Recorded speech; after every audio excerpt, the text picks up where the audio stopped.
ꯑꯍꯥꯟꯕꯃꯛꯇꯗ ꯃꯃꯤ ꯇꯤꯚꯤꯕꯨ ꯌꯦꯡꯕꯤꯔꯤꯕ ꯃꯌꯥꯝ ꯄꯨꯝꯅꯃꯛꯄꯨ ꯑꯗꯣꯝꯒꯤ ꯍꯣꯁ ꯔꯣꯁꯅꯤ ꯑꯃꯗꯤ ꯗꯤꯜꯄꯥꯅ ꯇꯔꯥꯝꯅ ꯑꯣꯛꯆꯕꯒ ꯂꯣꯏꯅꯅ ꯏꯀꯣꯛꯅꯣꯅ ꯈꯨꯔꯨꯝꯖꯔꯤ꯫ ngasisu mami tv na mami tv choice amu hana pujarakle aikhoi gi pijariba contact number 9233577337 da call tawbiraktuna adom gi apamba isai amadi pukning gi warol thambiyu ꯑꯍꯥꯟꯕ ꯑꯁꯤꯗꯤ ꯃꯃꯤ ꯇꯤꯚꯤꯒꯤ ꯆꯠꯅꯕꯤ ꯑꯃ ꯑꯣꯏꯅ ꯂꯩꯕꯥꯛ ꯅꯤꯡꯕ ꯏꯁꯩ ꯑꯃ ꯍꯥꯟꯅ ꯈꯨꯗꯣꯜ ꯇꯝꯖꯔꯛꯀꯦ ꯃꯌꯥꯝ ꯄꯨꯟꯅ ꯇꯥꯃꯤꯟꯅꯔꯁꯤ꯫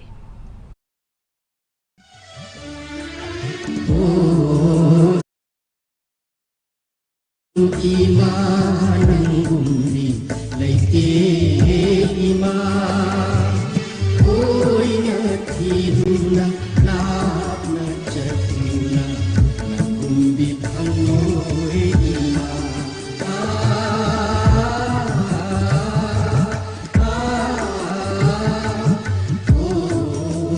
ima okna pham ima nangumbi leite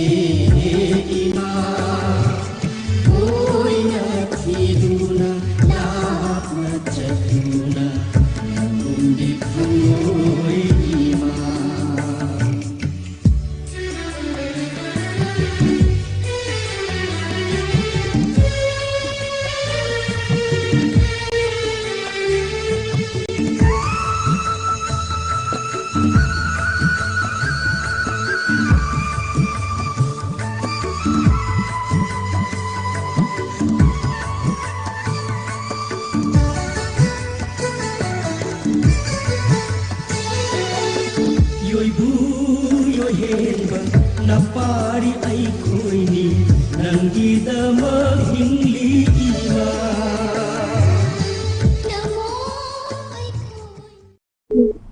yani khanbiu kanogi rosibi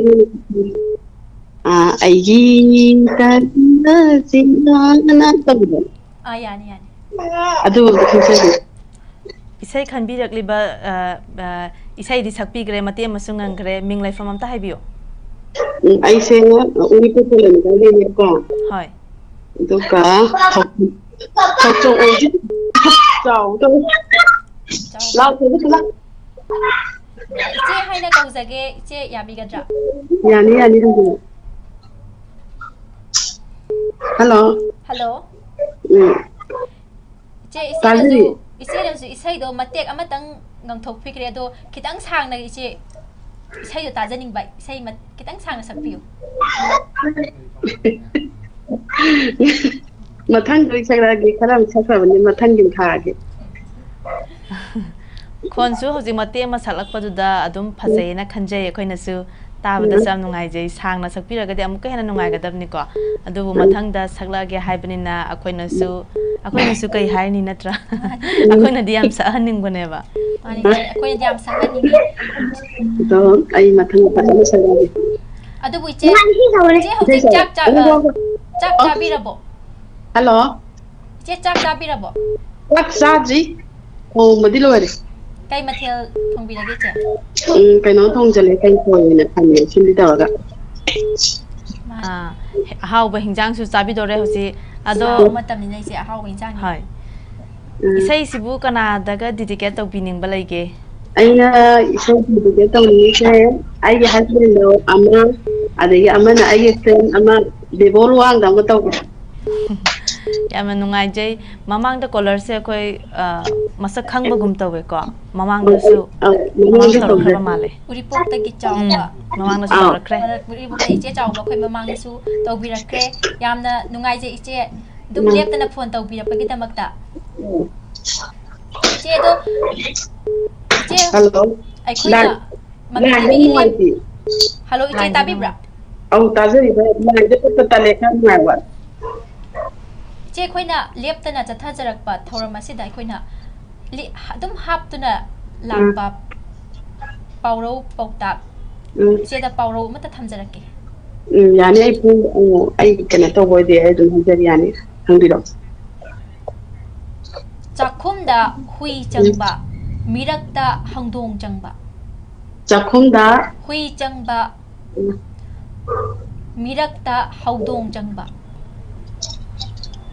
미락다 항동장바 작품다나 훈장바 이제 아도 작품이 강대 아이 좀 뭐다 미락다 항동장바들이 힘들다 이제 강당 야오 가 하비기 아도 왜 칼리고 야 누가이제 이제 아 작품지다디 좀 작품다디 아무 분양 리버니 후이지다고 아하고 사람이 kaisu kaide chumba lanba che chawbana wahai akoina haijariba pawrosi kitang da oragasu khumbirak pagidamakta yamna nungai jai aduga icheze yamna laibak phaba color sune ahanba color obiduine yamna ngasi se khoi technical gi error kitang leibana pung matam chap chana su hobangam jagi tre minute amani soina gre aduga ichena su ahanba color oibire yamna nungai jai mathangda su leptana dum call tobiro jadi ani yan yang thabo to bai ko sekala mani pung yang gi ko jena ba kasukai de yang gi kharadi tam thang to ngam ba o haijage isalani de oijagi iche khoi ngasi ki live se karam khuthang da gi yengbi bo oidina youtube ta gira facebook ta oibidura na cable da oibidura ai gi Facebook ta yengagadi khudong sam chare ichena share am tang tawbiramagadi yamna nungai jagani khale share am tang tawsan biramo toksin derge jalani laga yamna nungai jai ai khoi gi pangthok chariba live program asi mayamna su saruk yabina bikitamakta ichena ichegi imanabi singda su share tawbiro ichena su like tawba kawbiranu ichegi post su share tawbiro hoi tawgi yam nungai je ichena mami tv da call tawbirak pagidamakta su hainingai leitana thagachari haji ichena khanbirakhebe isai adu akoi thajarak lage mayam puna taminarasi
ani suba call amuk lokhachage hello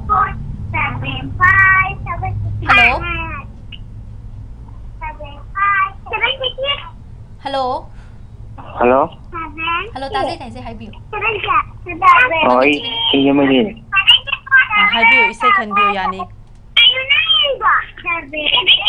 karamba isai khanbining bano apam isai du khanbiu hello line sisu kitang nungai taba male background su kitang lang bagi makhon tazai apam isai du khanbiu karamba isai no haibiu now going to kungul filmgi now boina sakpa kungul filmgi isai mayek to haifitang haibira madi yam nungai jagani ngasi nariba aikoi se to ngasi unariba aikoi se isai se matek am tanga saktok bira madi yam nungai jagani khali amuke hena nungai gani asai pensigena ha ma pang mai mathani de gangjar wa biye isai sakpa se mi di loi sakninge kai gi no isai sakpa isai ngangba tan di sibo isai se nungai bada su sai awa bada su sai isai se mathani sakrai waru biya de warau jade kai su kai de koi sum haijabani ko call to pirai siki ming do amutang ga han haibiu tinge maji gi Bridget Bridget am nungai akoi gi mami chibida sumaina call to birak pagi tamata Bridget hausi kai kai hona birige te do nge Birjit sibo hauzik kari hona birige. Oh ai ji tu won ni min sum ta to me ge ꯑꯩꯈꯣꯏꯒꯤ ꯁꯤꯟꯖꯔꯤꯕ ꯊꯧꯔꯝ ꯑꯁꯤ ꯕꯤꯔꯖꯤꯠꯅ ꯀꯔꯝꯕ ꯈꯨꯠꯊꯥꯡꯗ ꯌꯦꯡꯕꯤꯕꯅꯣ ꯐꯦꯁꯕꯨꯛꯇ ꯌꯦꯡꯕꯤꯕ꯭ꯔꯥ ꯌꯨꯇ꯭ꯌꯨꯕꯇ ꯌꯦꯡꯕꯤꯕ꯭ꯔꯥ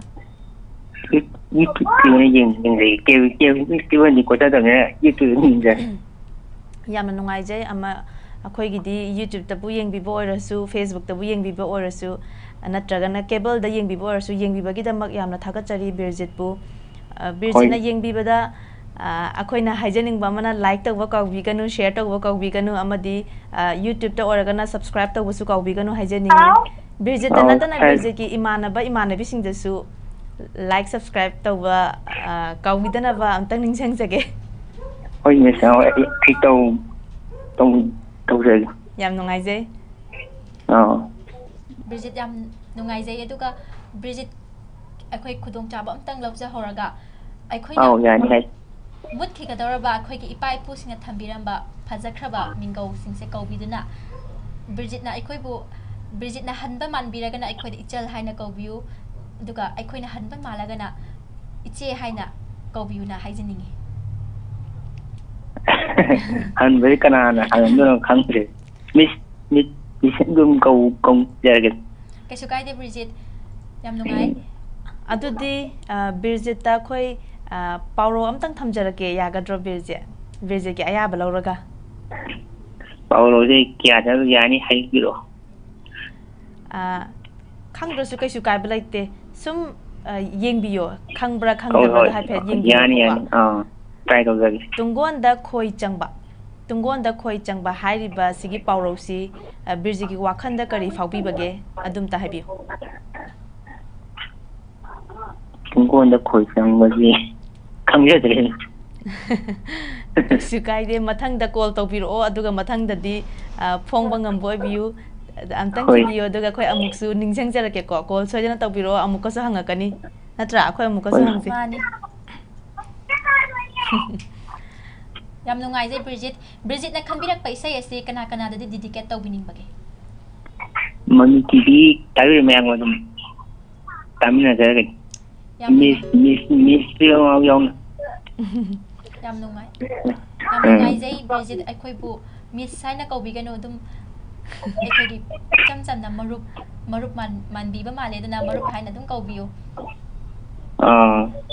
ꯋꯥꯔꯧꯕꯤꯕ ꯌꯥꯗꯦ ꯕꯤꯔꯖꯤꯠ ꯑꯩꯈꯣꯏꯅ ꯍꯥꯏꯖꯔꯤꯁꯤ ꯑꯩꯈꯣꯏꯒꯤ ꯂꯣꯟꯁꯦ ꯑꯩꯈꯣꯏ ꯃꯌꯥꯝ ꯄꯨꯟꯅ ꯁꯧꯒꯠꯃꯤꯟꯅꯁꯦꯅ ꯍꯥꯏꯖꯕꯅꯤꯀꯣ ꯕꯤꯔꯖꯤꯠꯅ ꯊꯝꯕꯤꯔꯤꯕꯗꯨ ꯑꯩꯈꯣꯏ ꯂꯥꯜꯂꯦ ꯍꯥꯏꯖꯕ ꯅꯠꯇꯦ ꯑꯩꯈꯣꯏꯒꯤ ꯂꯩꯔꯤꯕ ꯂꯣꯟꯁꯦ ꯑꯣꯏꯅ ꯁꯤꯖꯤꯟꯅꯁꯤ ꯑꯩꯈꯣꯏꯒꯤ ꯂꯣꯟꯁꯦ ꯄ꯭ꯔꯃꯣꯠ ꯇꯧꯁꯦꯅ ꯍꯥꯏꯕꯅꯤꯗ ꯌꯥꯏꯀꯣ ꯕꯤꯔꯖꯤꯠ ꯁꯥꯎꯕꯤꯕ ꯌꯥꯗꯦꯀꯣ ꯑꯗꯨꯗꯤ ꯍꯧꯖꯤꯛ ꯕꯤꯔꯖꯤꯠꯅ ꯈꯟꯕꯤꯔꯛꯄ ꯏꯁꯩ ꯑꯗꯨ ꯑꯩꯈꯣꯏ ꯈꯨꯗꯣꯜ ꯇꯝꯖꯔꯛꯂꯒꯦ ꯃꯌꯥꯝ ꯄꯨꯟꯅ ꯇꯥꯃꯤꯟꯅꯔꯁꯤ thank U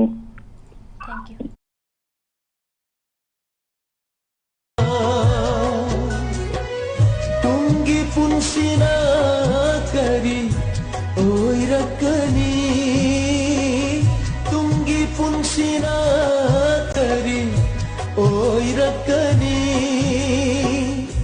khalubadano nan kiba khangaude mashi unariba ai khoshe khangde hayeng na kari thok lagawa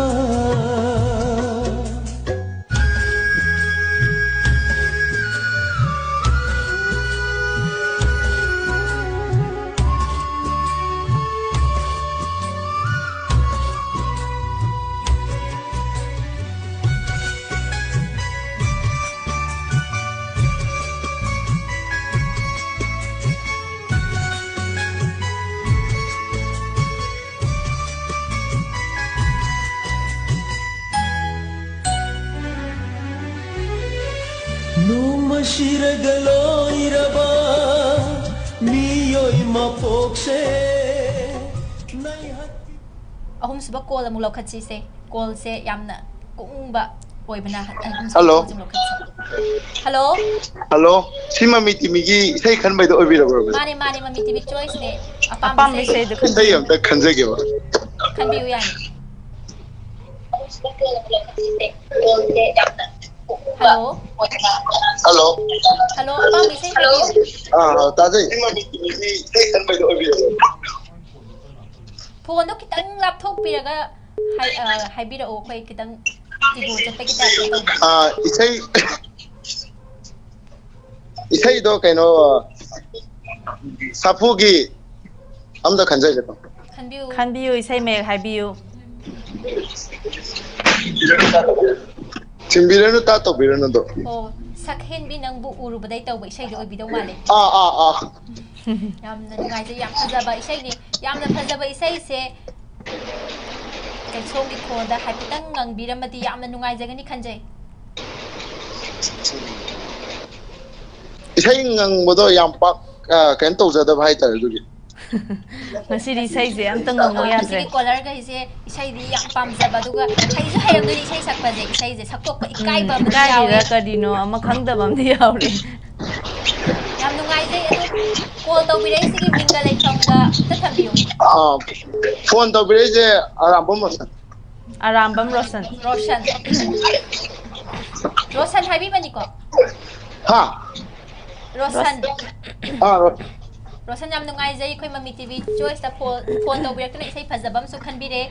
Hojik Rosan kai hona birige. Ai bikom tawjariye. Bikom yam phai. Rosan hojik chak ising di unabirabo. Chak ising chajadri. Chak adro. Kari mathel oina hona bidorage Rosan. Hawai thongwena. Hawai thongmana phare natra Rosan. Protein jamna marang kaina phangba. Rosan se akhoi pawro amta chanjage yagadro. Pawro amta thamjarake Rosan khoi hoji. Kai habi tabi. Pawro amta thamjarake haiba. Rosan da pawro amta thamjarake. Pawro yam hai ti hai ta. Hai trasu kaisu kaide Rosan akhoi hai trasu dum try tawbiyo. Pai pu sina thambiramba akhoi gi ahalaman sina thambiramba mutkhi gadoraba. Fajaraba pawro poktak singse akhoi gi mami TV na hakchina lauraga ngasigi mami TV choice asigi mapung oiba thongdang masu oiring asigi pawro poktak asina aduna akhoi pawro amatang Rosan da thamjarake haiba haitabaduna tongana thamkhraga hakatang phaubi ba Rosan gi pukning da phaubi ba adu kitang thambiu thamjara agi Rosan hoi merukta makhong panba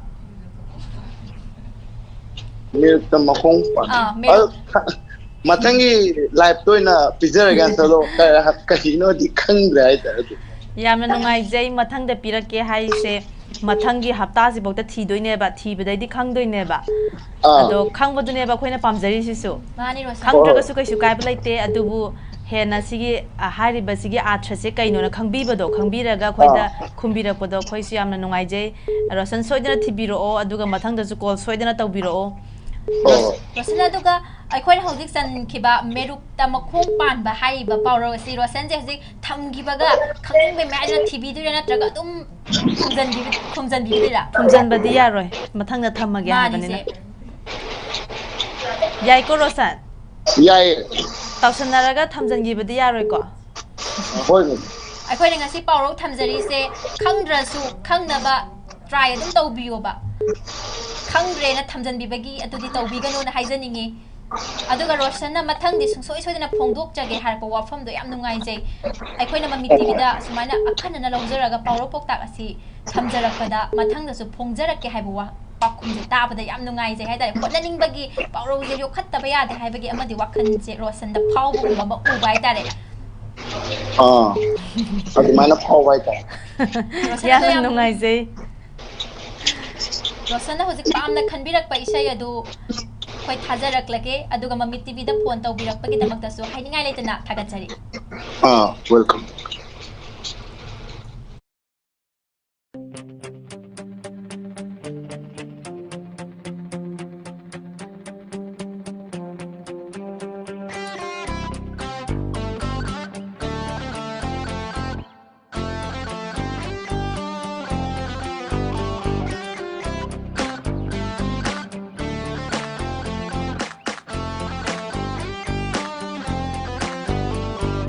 ꯁꯛꯍꯦꯟꯕꯤ ꯅꯪꯕꯨ ꯎꯔꯨꯕꯗꯒꯤ ꯄꯥꯈꯪ ꯊꯃꯣꯏ ꯅꯨꯡꯁꯤ ꯍꯨꯜ ꯐꯥꯎꯔꯛꯂꯦ ꯂꯩꯇꯥꯐꯝ ꯈꯪꯗ꯭ꯔꯦ ꯀꯉꯥꯎꯅꯔꯦ ꯃꯤꯠꯀꯨꯞ ꯈꯨꯗꯤꯡ ꯌꯣꯡꯖꯥ ꯈꯨꯗꯤꯡ ꯅꯪꯒꯤ ꯁꯛꯇꯝꯅꯤ ꯊꯃꯣꯏꯁꯤꯗ ꯊꯦꯡꯕꯤꯔꯅꯨ ꯇꯥꯛꯇꯧꯕꯤꯔꯅꯨ ꯍꯥꯏꯗ ꯂꯝꯂꯥꯟꯕ ꯈꯣꯏꯃꯨ ꯑꯉꯥꯎꯕ ꯆꯝꯂꯕꯤ ꯅꯤꯡꯉꯣꯜꯒꯤ ꯄꯨꯟꯁꯤꯅꯤ ꯄꯨꯟꯁꯤ ꯅꯧꯖꯔꯤ ꯕꯤꯅꯨꯖꯥ ꯊꯃꯣꯏꯅꯤ ꯑꯄꯪꯕꯤ ꯊꯦꯡꯕꯤꯔꯅꯨ. Hello. Mathangi call amula khotchage. Hello.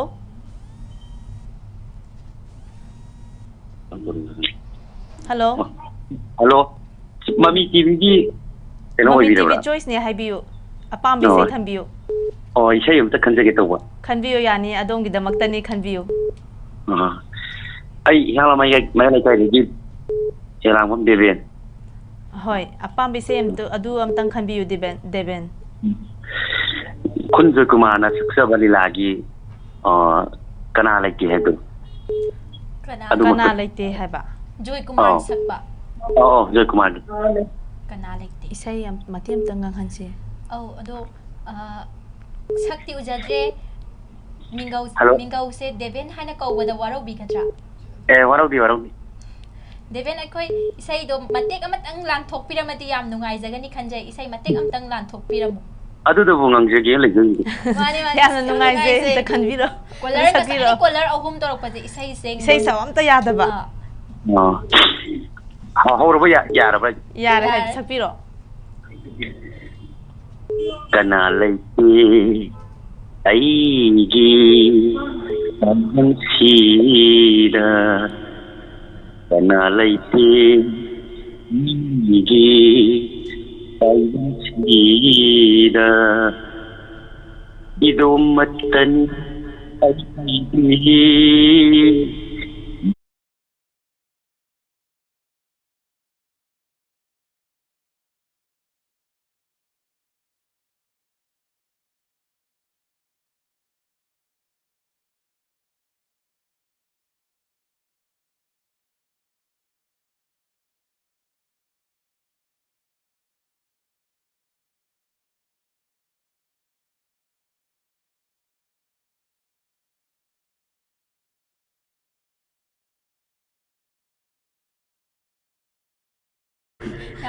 Deven gi se kainom di hangningdra.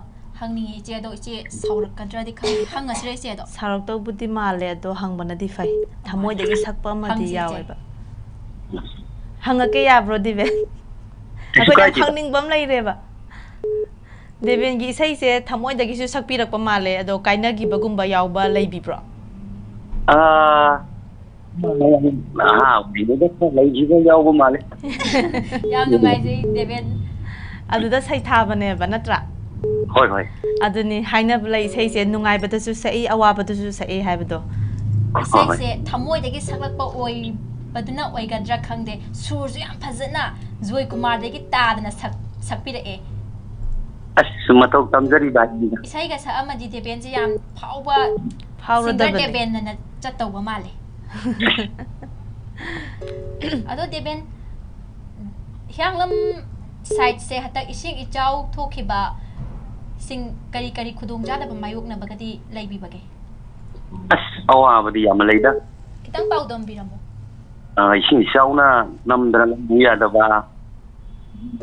Patokpa nam awa ba ngatani da hyanglam. Awaba sing adu akhoi Mami TV choice haina santokli ba thoram asigi khudong chaba lobiraga kitang paudam biramo aduga tabiri ba mayam pumna maknasu haipet khangna ba ko hoi haipetang haibiram malai yang lamjaw ko tang na bada hoi masing matang yenga da di mamang lo kon sin nungai ni khalik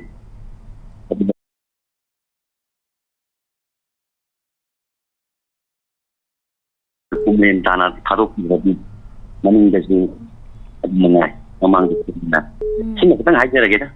ꯌꯥꯝ ꯅꯨꯡꯉꯥꯏꯖꯩ ꯗꯦꯕꯦꯟ ꯃꯔꯤ ꯂꯩꯅꯕ ꯗꯤꯄꯥꯔꯠꯃꯦꯟꯠꯁꯤꯡꯅꯁꯨ ꯗꯦꯕꯦꯟꯒꯤ ꯋꯥꯐꯝ ꯑꯁꯤ ꯁꯨꯡꯁꯣꯏ ꯁꯣꯏꯗꯅ ꯇꯥꯕꯤꯔꯒ ꯊꯕꯛ ꯑꯣꯏꯅ ꯑꯣꯟꯊꯣꯛꯄꯤꯔꯛꯄꯁꯨ ꯑꯣꯏꯁꯅꯨ ꯍꯥꯏꯅ ꯍꯥꯏꯖꯒꯦ ꯍꯣꯏ ꯍꯣꯏ ꯌꯥꯝꯅ ꯅꯨꯡꯉꯥꯏꯖꯔꯦ ꯗꯤꯕꯦꯟ ꯑꯗꯨꯗꯤ ꯗꯤꯕꯦꯟꯅ ꯈꯟꯕꯤꯔ ꯀꯩ ꯍꯪꯁꯤꯒꯦ ꯗꯦꯗꯤꯀꯦꯠ ꯇꯧꯒꯗꯕꯁꯦ ꯍꯣꯏ ꯍꯪꯍꯧꯁꯤꯁꯦ ꯑꯝꯇ ꯍꯪꯁꯤ ꯀꯅꯥ ꯀꯅꯥꯗ ꯗꯦꯗꯤꯀꯦꯠ ꯇꯧꯕꯤꯅꯤꯡꯒꯦ ꯁꯤꯝꯇꯪꯒ ꯍꯣꯏ ꯊꯝꯕꯤꯔꯝꯃꯨ ꯏꯃꯥꯟꯅꯕ ꯑꯍꯨꯝ ꯃꯔꯤ ꯈꯛꯇ ꯍꯥꯏꯖꯒꯦ ꯍꯥꯏꯕꯤꯌꯣ ꯑꯩꯒꯤ ꯏꯁꯨꯅꯨꯄꯥ ꯄ꯭ꯔꯦꯝꯖꯤꯠ ꯏꯅꯥꯎꯄꯥ ꯇꯥꯃꯨ ꯏꯅꯥꯎꯄꯥ ꯕꯖꯦꯟ ꯍꯣꯏ ꯑꯗꯒꯤ ꯑꯩꯒꯤ ꯏꯅꯥꯎꯄꯥ ꯕꯣꯔꯃꯅꯤ ꯑꯗꯒꯤꯗꯤ ꯏꯅꯥꯎꯅꯨꯄꯥ ꯕꯔꯤꯟꯗ꯭ꯔꯣ ꯁꯤ ꯈꯛꯇꯪ ꯍꯥꯏꯖꯔꯒꯦ ꯑꯗꯨꯒ ꯃꯌꯥꯝ ꯃꯅꯤꯄꯨꯔꯤꯒꯤꯗꯨꯒ ꯃꯌꯥꯝꯒ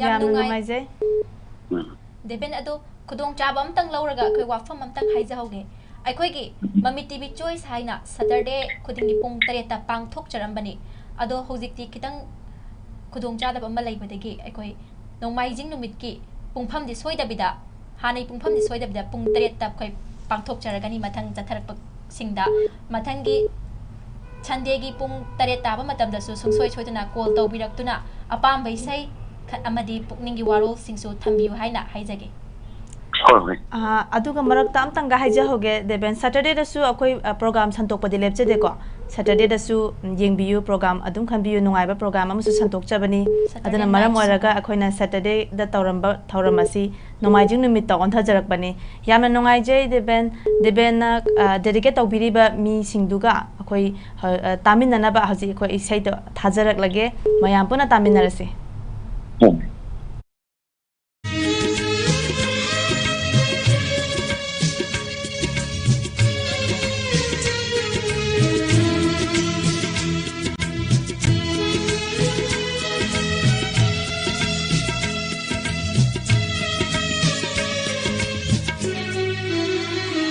Kana leite aigi taibang sila kana leite aigi taibang sila itu matani aidi itu matani aidi sangsar sida idona pani taibanda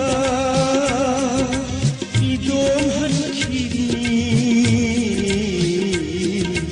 taibang wangada ho ho ho ho kana leite ai taibang shida kana leite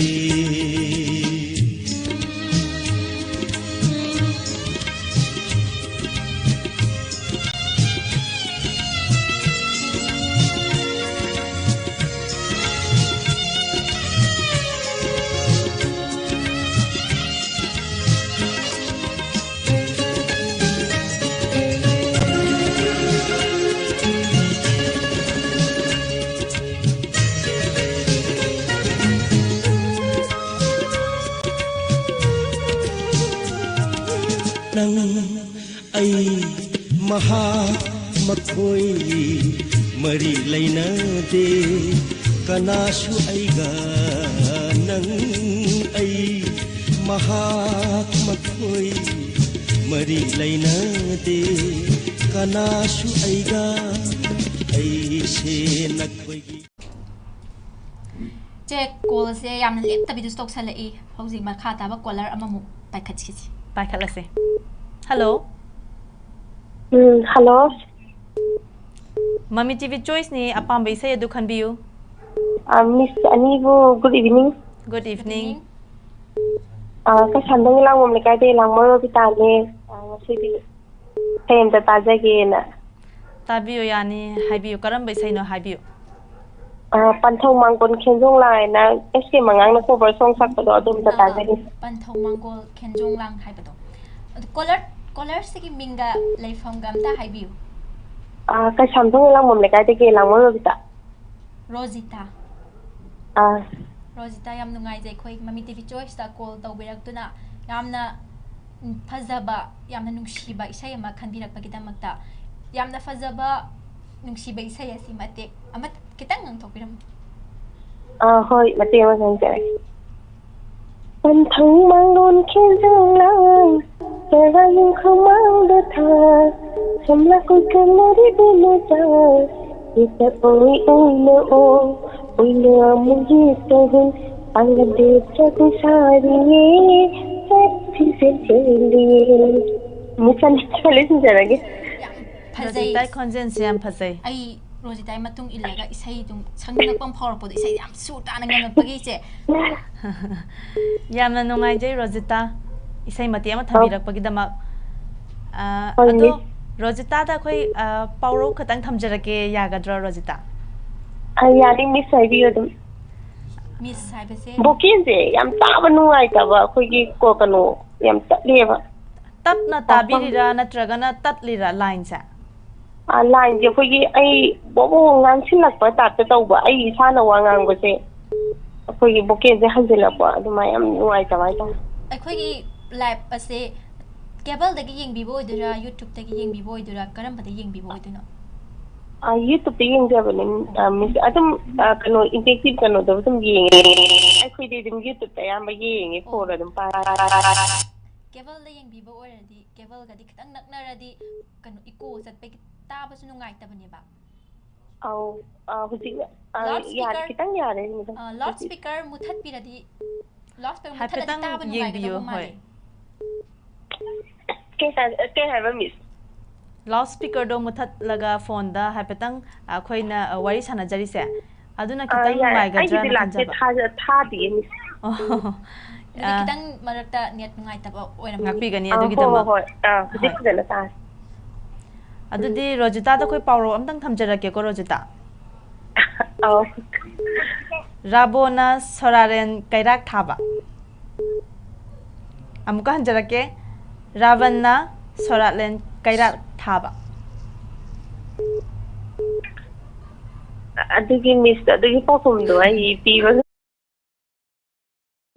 yamna nungai jai kaisum kai de Rosita Rosita khoi da miss haina ko bi pado adu Rosita na hanban man biraga na inaw haina ko biro aduga aikoina hanban malaga na iche haina ko biu sida haibi akhoi gi phajakraba mingau thagau se akoina yokhatna kana la aga yokhati gani ada Rosita gi khudong jaba si laujaraga akhoi thamjabani Rosita waro bi bayade hoi ya ka suka tai de hoi akhoi masen yokhatmina se thamjabani ko Rosita waro bi bayade kasu kai de Rosita ko bi do inawani bu yam nungai je adamaina haibi yo hoi ichi hoi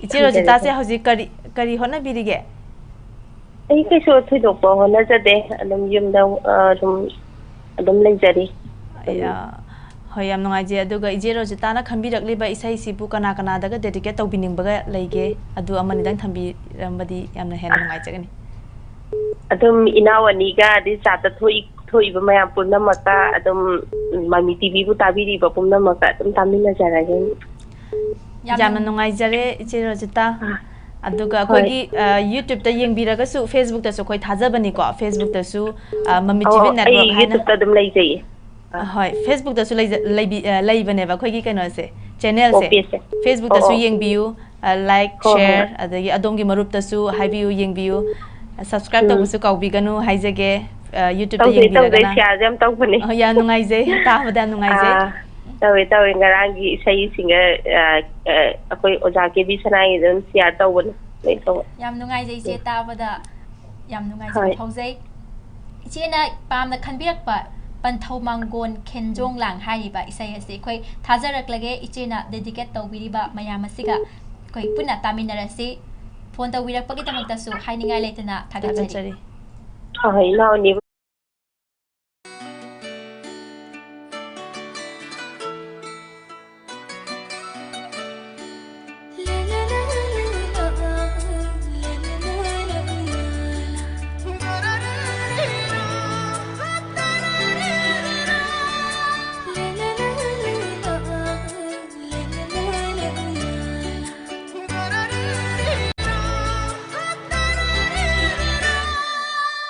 Thâu mang ngôn khen trong lang cha đã yong cầm mang đất thà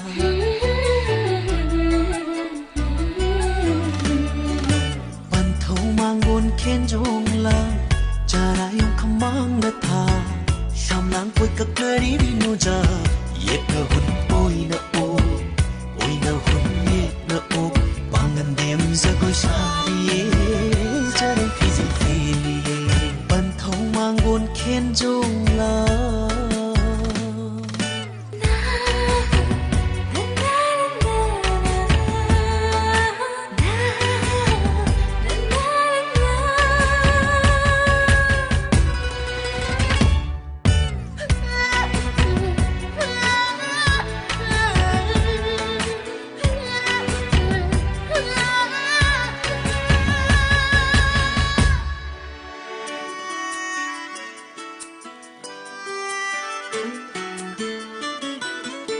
Saino latta nuragi narungali ta khelai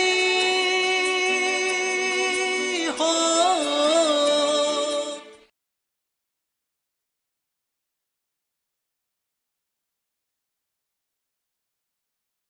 Tasay haibiyo. Oh, si Mami TV gi Mami Choice ni ko. Mani mami. Mami TV gi Mami Choice ni apam bi se khan biyo yani. Oh, isai je ngasi di kaino khan ngi to ngasi je my friendship day su ta ba itare. August ki date 3 je aduna ngasi di isai je aina yu mayam maru ai di tong yam doina dedicate tong roke ba. Ai haba. Itong mayam marup mayam da oina dedicate tau bininge natra. Hoi. Hoi isai do khan biyo. Singnung na ama laibane adudo haipetang thabigo ne. Jingnung manung narak mongshong tawbudo. Hoi adu isai do. Phone tawbira ise khonjel se akhoi dum isai je yam toina khangakpa khalakpa mi oibani se khonjel se ise khangbi ko. Oh, ai bullet ne. Ming jisu yamna tongan ba mu oiba. Hoi. Adana akhoi dum wakhal dum lai akhoi dum khonjel ha pe ta ba da bullet oiram dum male se dum khanjai. Hoi ai adum chattadi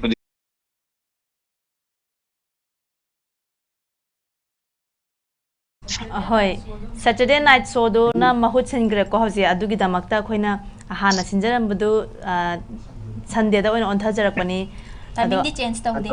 Anima adum yengbiyo bullet. Hoi yai ai yengi ngang Mami Choice talk ta ba ngang di sai yai oina talk ba. Je bullet da wahang katang hangse do saur kadra. Wahang se hangase mamang da su hangaga khumboy khumda boy tawgibane bullet se. Bullet yaningi ko haidi se. ai khumni khumgibne da tai wahang nam tang hangi o ya. Ya ta da nai se mo. Yarakani hangase. Pauro ni ko khoina thamjarak toise. Oh, habiu. Karamba pauro hangsige nang hang. Pauro se amai ta thamjara thammasi se. Yamna tabadu su nungai ba. Ngasai changi badudagi phongakta ba ama thamase. Ya se. Tungonda khoi chopa. Ngasai je sigi pauro se phongakide ba. Aduna bullet na mungambra yengase. Bullet akhoi gi huziki pauro do amka han haisarake. Habiro. Tungonda khoi chopa. Kadai da khoi chopa ba. Tungon nga hapagi tungon je. Tungon da khoi chopa. Nga hapagi part malaidana akhoi li na saba. Tungon hambi ko. Hoi. Adu da khoi chopa. Hoi. Oh, adu da khoi chopa.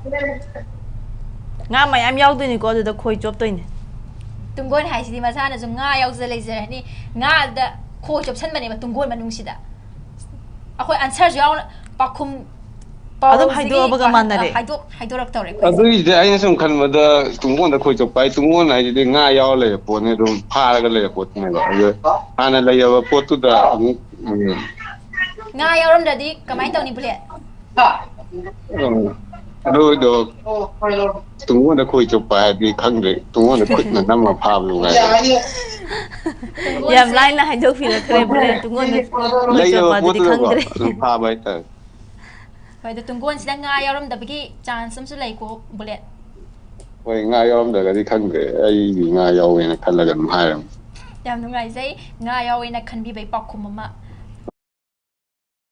ꯅꯦꯅ ꯍꯥꯏꯕꯅꯤꯅ ꯃꯅꯤꯡꯗ ꯕꯦꯛꯒ꯭ꯔꯥꯎꯟꯗꯁꯨ ꯈꯤꯇꯪ ꯂꯥꯡꯕꯒꯤ ꯇꯥꯏꯞꯇ ꯇꯧꯋꯦ ꯃꯌꯥꯝꯒ ꯑꯩꯈꯣꯏ ꯏꯃꯥꯟꯅꯕ ꯉꯁꯤꯗꯤ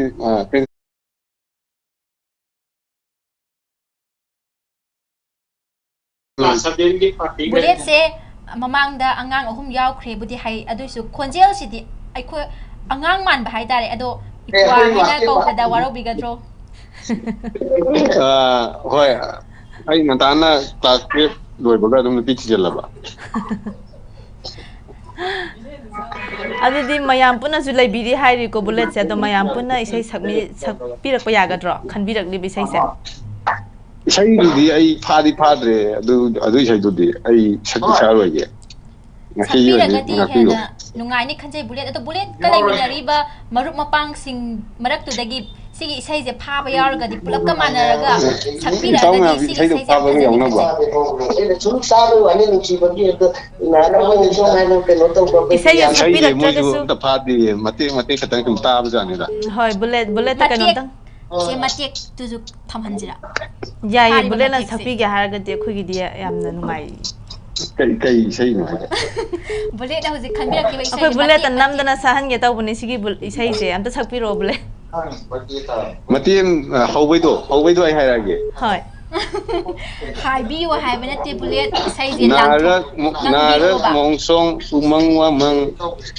मा हाइगुम तौबनेबा अदो आई मखादि फाद सकपिरो नोय अखोय एंकर सिंगना फादि मतेम तंगंगि पसु याय केसु काइदि एंकर सिंगे सैयु अदुम हाइबा मादे ममांगदु सै याम तखिबा अदुदि अखोयसु bullet ngakpiro na thamjarage akoina su ai di sakpa haite ko ta sengna harabada sigi sai bulet na khalai sai je dilpana hairaga di bulet na haise matem tang nang sakpa budi yai ba ko the bullet na lan thok trabine ai su lan thor isai si phai ba ai lan thoi bulet akhoi su adum mamang da call tor ko da isai apha budi dum sakpane adu mami tv gi kaino da ai de interest tai tare ado akhoi gi interest tu mami tv gi anchor jing nong phado sakpi rak budi ya bjan marakta koi tham sakchara ke bulet aduga bulet tan jam tang laujage laiminari ba imanabi mayam do akhoi gi thauram asibu moi khoi ju punna yengbiribra natragana makoina chillaga laigraba bulet tangna yengbirira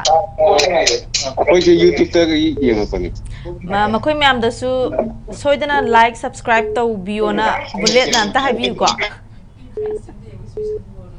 yai ko bulet bullet कई मथेल थोंगे तो ngasi friendship day jigi ahaw budi male karamba ahaw mathel bidu tadre network ni nuai tama ngasi friendship day jigi party jigi mathel se ahaw mathel di thongam ni bise akoi sumain to akoi se party ga di hai ba yadre hai di akoi maitai gi sum akoi gi mami ti na yokhatse na ye mamang du ta gi ba kum sakja bijana ba man masing pun ba admai habiwa yam nungai je akoina soibada su bolena semtok pirak pagidama sigi tanja si lawjaraga khoi su khangja horage ko yam nungai je bullet ado bullet ki thongbiri ba hojiki mathel sini ko khoina hoji hangjagi bada oi akoi je di maitai ronda kai hai tu no khongde akoi ok thong yam ha Roy bada bullet amadi bullet ki marup pang singda happy friendship day haina koi mami tv mai kai da gi su wish pizari okay thank you sagat tari yam ngai jai bullet na pam na paise do marup pang sing ga punna taminarasi hoi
Mathangi call amuk lokachage.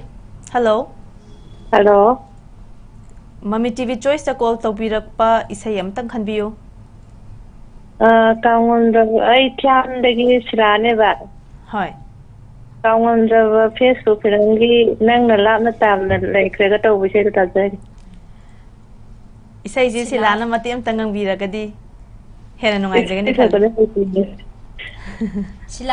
Silagi lapna tamna laikhiba miga yaubro. Sei da fajawe khanwe. Sila hozik kai mathel chabirage chak chabirabu natraga. Ai sogri thong jai. Sogri thong basina haure haziki.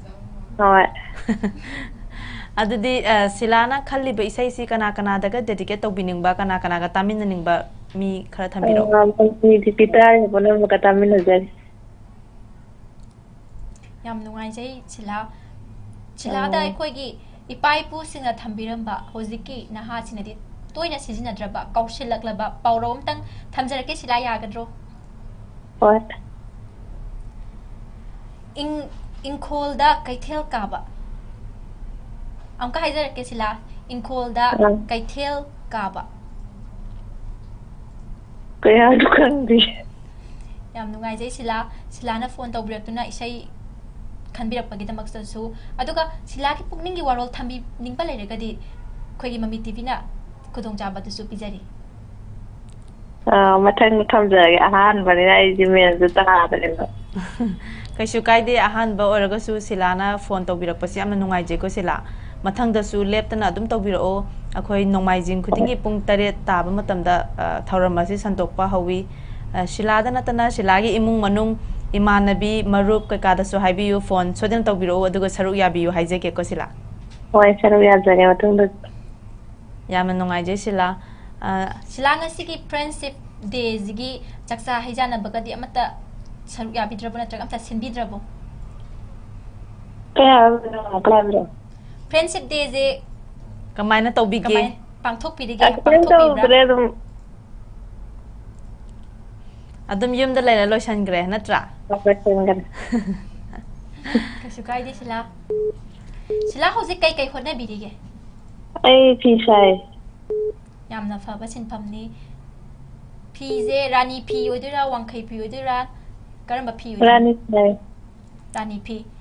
Rani pi sabaje yamna top talent ama leiba masagi pithok charpa mo oibeni je rani pi gi khakpa kwatpa gase akoina ilaina ngamba.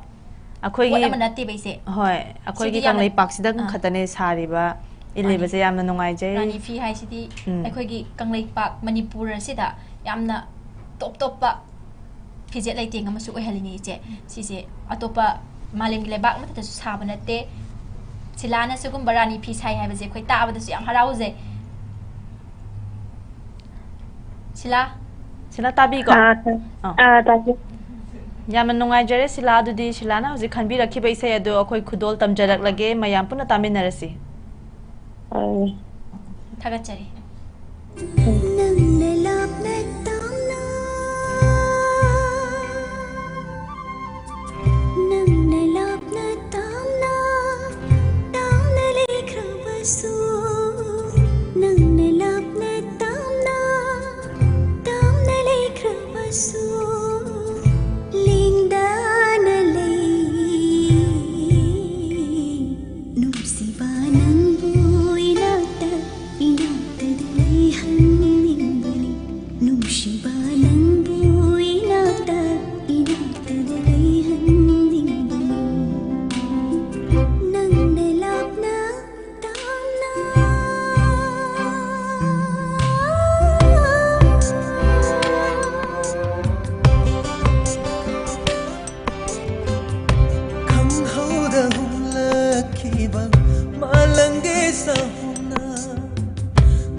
lawkhatchage.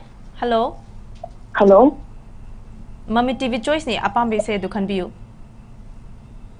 Phone tawjariba Nambol Vidya. Vidya. Namaste. Amma koi Pusparani na sakpa. Nusina bana maru ni habatu. Adu shay punjage du galuna na masidi host anuda. Happy Friendship Day. Happy Friendship Day Vidya. Vidya se dum akhoi Mami TV choice ki thoram da saruk adum ya biduna lak piling asi su phone tawbirak tuna isai khambirak pagidamak su haininga retna thagat jari Vidya isai do mate amta ngang thok piramadi yamna nungai jagani khali duga thibada su yam nungai ni khali isai do phone je ai mate manga yam nungai je Vidya gang biro Yeng Malli Haibinu Pamudana Gimbari Malli Tawinu Nungsidana Tawbari Wanangai Darapani Lambu Panjagina Papa Sali has this Kadigi Pakat Pino Vidya Pakat Pigano.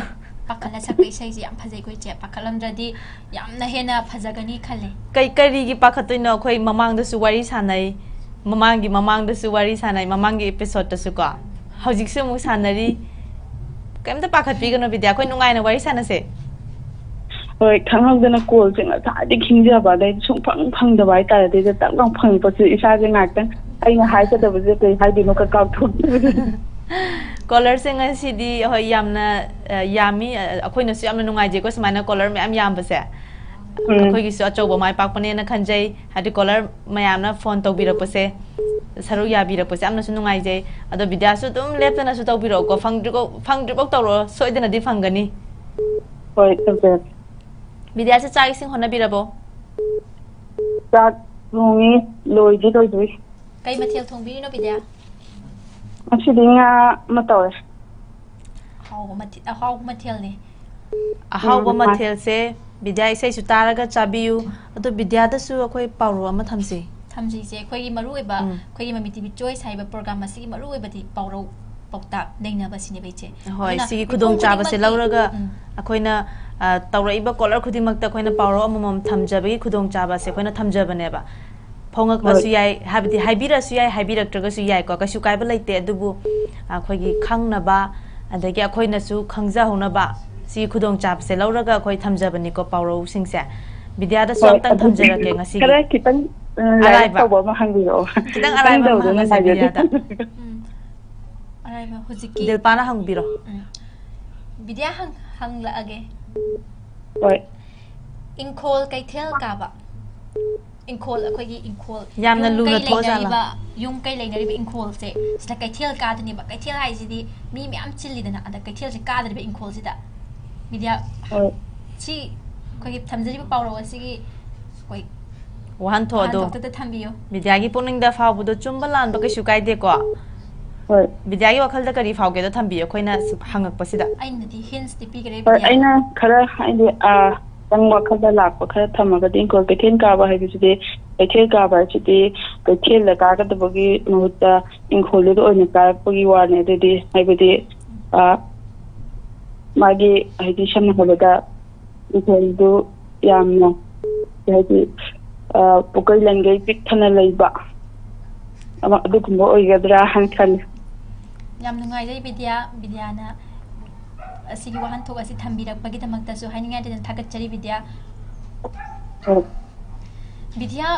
nambolam side ki oiba Vidya na phungning haining ba wafam khara leibiradi akhoi Mami TV da khudong jaba do pijari hoi nambolam side ki kesu hana thidopa na de leibode ado pedi leibiriba na haidare pegi MLA leibiri singsi de social worker man aidi awala palai tanaba atubo matanda yaige thau ka thakina bom amu honnabi adana pen da bakashu to pole jode tab jam nungai haitar yam nungai jai Vidya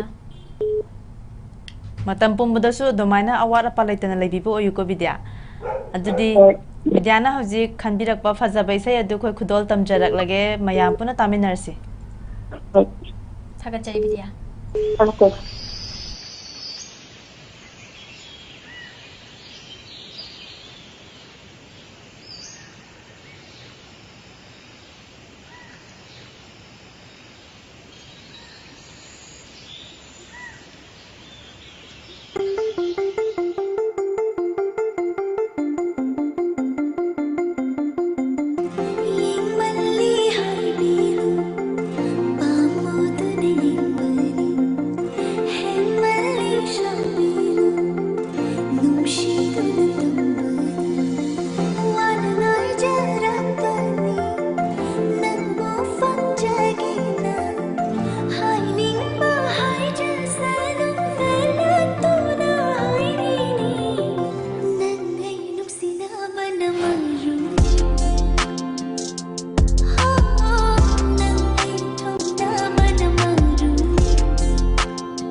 Hello. Caller mo ko siga. Hello. Hello. Hello. Hello taze haibi Mami TV choice. Si Mami TV choice na tro siba. Mani Mami TV choice ni apam isai. Do Manipur moi kanogi si Mami TV choice ki je Saturday da torom thang je numi da torom do nomai jing numi to ontho ma ji da ngarang ju call tok san jore do program to pa moi na thajal lak ta na kano ta we do ha na advertise kum ba kano kum ba ju the na hodra bai ja Dugi damak ta ngak pi gani.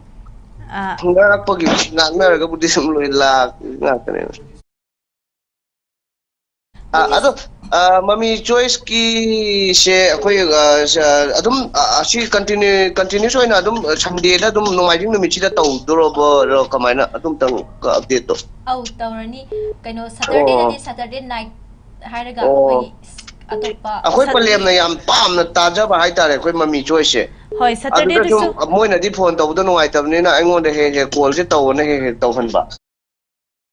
Adugi da makta su Thagachari somgi ima bu su haingai da thagachari call tau birai si minga lai pham ga hanan ta thambiyo as ai gi ming se hai ba da mayam ne hekta nok pa hai tare ado maming je lan manung da di yam na maming chat ki ba ama mayam na toina panaba ma di oi dui ne ba ko haibiyo ai gi ming se maru ko e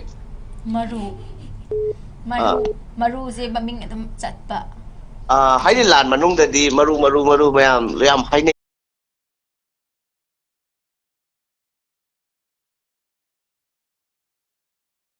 maru se khonjel se kaka man bam jang ba kaka ka ubda waro bi ga kaka si kaka din kaka hai ga dra kaino do mami gi ham bi di ba khoi gi ichal hai ga dra je hai ga dra do khang de ado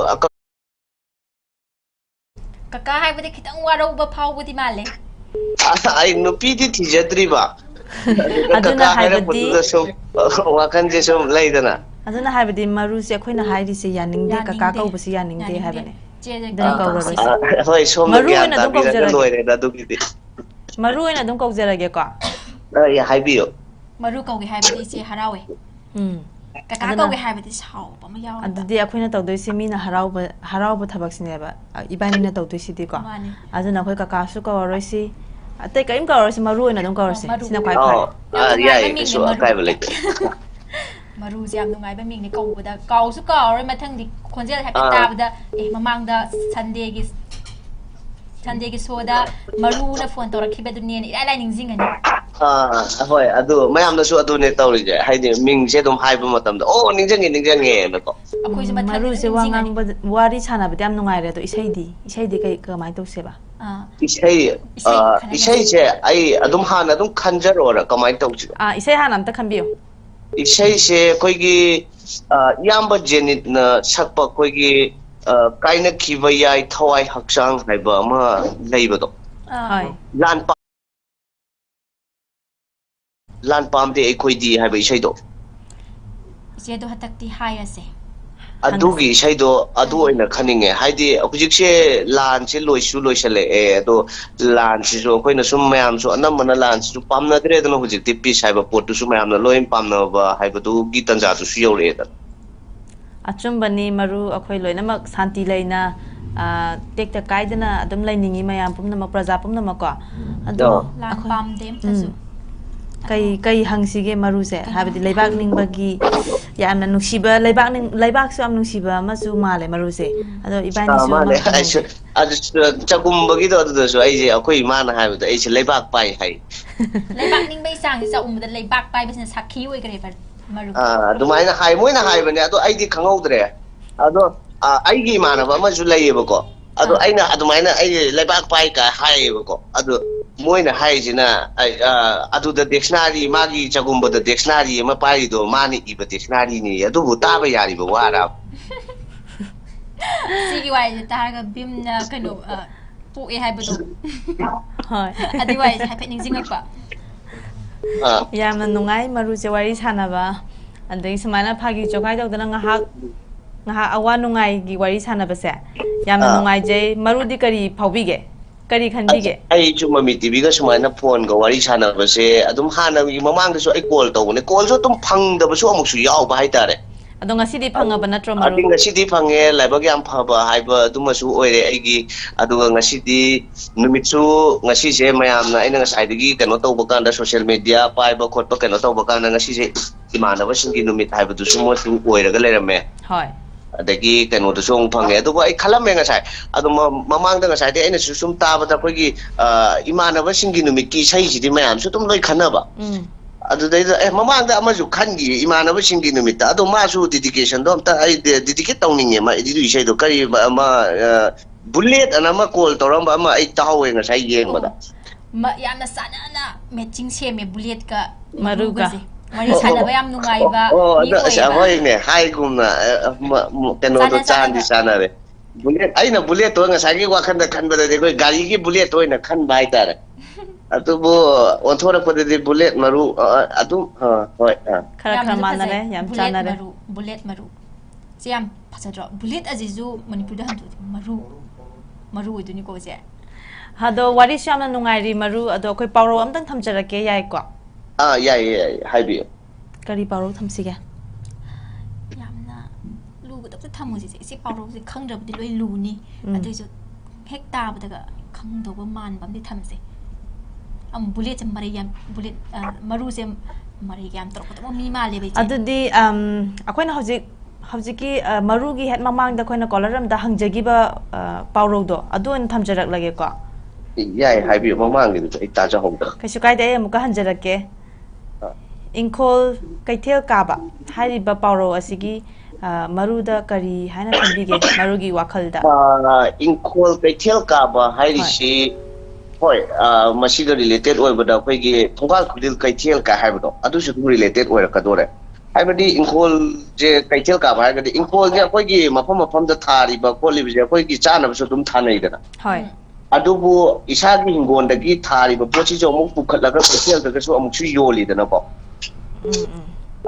ꯑꯗꯨꯒꯤ ꯋꯥꯈꯜꯂꯣꯟꯗꯣ ꯑꯣꯏꯅ ꯑꯩꯗꯤ ꯄꯨꯏꯌꯦ ꯍꯥꯏꯗꯤ ꯏꯁꯥꯒꯤ ꯊꯥꯕ ꯄꯣꯠ ꯀꯩꯅꯣ ꯇꯧꯕ ꯄꯣꯠꯁꯤꯁꯨ ꯀꯩꯊꯦꯜꯗ ꯀꯥꯔꯒ ꯀꯩꯊꯦꯜꯗ ꯌꯣꯜꯂꯤꯗꯅ ꯌꯥꯝꯅ ꯅꯨꯡꯉꯥꯏꯖꯩ ꯃꯔꯨ ꯇ꯭ꯔꯥꯏ ꯇꯧꯕꯤꯔꯛꯄꯒꯤꯗꯃꯛ ꯏꯁꯩꯁꯦ ꯃꯃꯥꯡꯗ ꯑꯗꯨꯝ ꯉꯪꯍꯟꯕꯅꯦ ꯍꯟꯗꯛꯁꯨ ꯉꯪꯍꯟꯁꯦ ꯉꯪꯍꯟꯁꯦ ꯏꯁꯩ ꯃꯇꯦꯛ ꯑꯃꯇ ꯉꯪꯕꯤꯔꯛꯑꯣ ꯃꯔꯨ ꯌꯥꯕ꯭ꯔꯣ ꯏꯁꯩꯗꯨꯔா ꯍꯣꯏ ꯏꯁꯩꯁꯦ ꯁꯛꯄꯁꯦ ꯍꯩꯇꯕꯅꯦꯕꯀꯣ ꯑꯗꯣ ꯍꯣꯏ ꯏꯁꯩꯁꯦ ꯍꯥꯏꯐꯦꯠ ꯉꯪꯉꯨ ꯍꯥꯏꯔꯕꯅꯤꯅ ꯃꯇꯦꯛ ꯑꯃꯗꯤ ꯉꯪꯕ ꯇꯥꯔꯦ ꯌꯥꯝ ꯅꯨꯡꯉꯥꯏꯖꯩ ꯉꯪꯕꯤꯔꯛꯎ ꯑꯗꯨꯝ ꯁꯛꯂꯛꯄ ꯌꯥꯗ꯭ꯔꯥ ꯃ꯭ꯌꯨꯖꯤꯛꯀꯨꯝꯕꯗꯤ ꯊꯥꯔꯣꯏꯗ꯭ꯔꯥ ꯃ꯭ꯌꯨꯖꯤꯛꯇꯤ ꯊꯥꯖꯔꯔꯣꯏ ꯑꯗꯨꯝ ꯁꯛꯄꯤꯔꯛꯑꯣ ꯑꯗꯣ ꯃꯇꯦꯛ ꯑꯃꯇꯪ ꯁꯨꯝ ꯑꯩ ꯑꯗꯨꯗꯤ ꯑꯩ ꯁꯛꯂꯛꯀꯦ ꯑꯗꯨꯗꯤꯀꯣ ꯍꯣꯏ kainakhiba yai thawai hakchang hingminaringai nungsinaho stoiroi nongmadi chatkigani sangsarsidagi lairam lenda hingminasi lauminasi Santi Santi lauminasi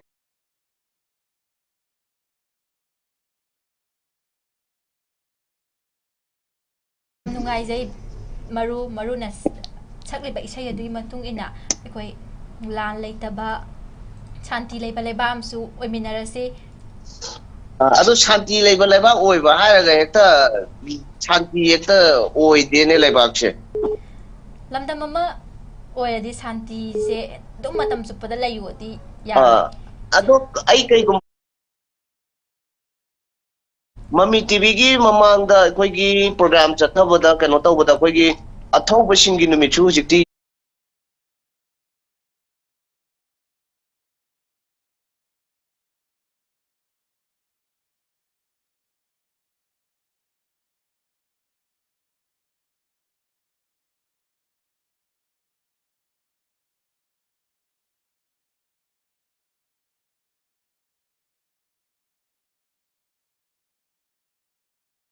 yai maru akhoi gi 13 August sungsoi soidana akhoi pangthok chak makon tadre kitang ko akhoi gi 13 August numitda sungsoi soidana akhoi athauba singi numit pangthok jagani ba maru ayuki pung 10 dagina nung tangwaram gi pung 3 phawba akhoi live thajarakani sida saruk yabiu duga so hajaningi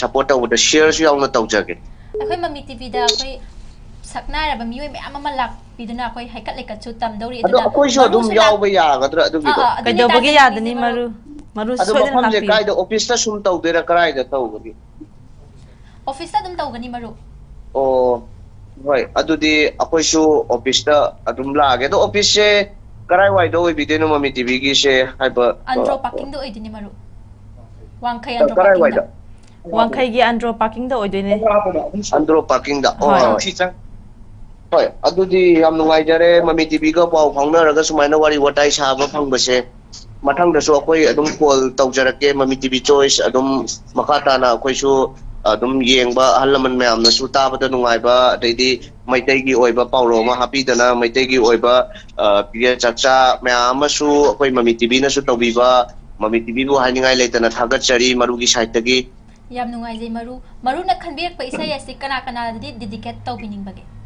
masi aina dedicate tawbase leibaki angam mathau leiriba singse angam mathau singsida oina angam mathau haidi hujikti loi angam babudi angam banga ngai re isa do angam bane no hujikti loi khanarabani na makoi to ina dedicate tawsege yam nungai jai maru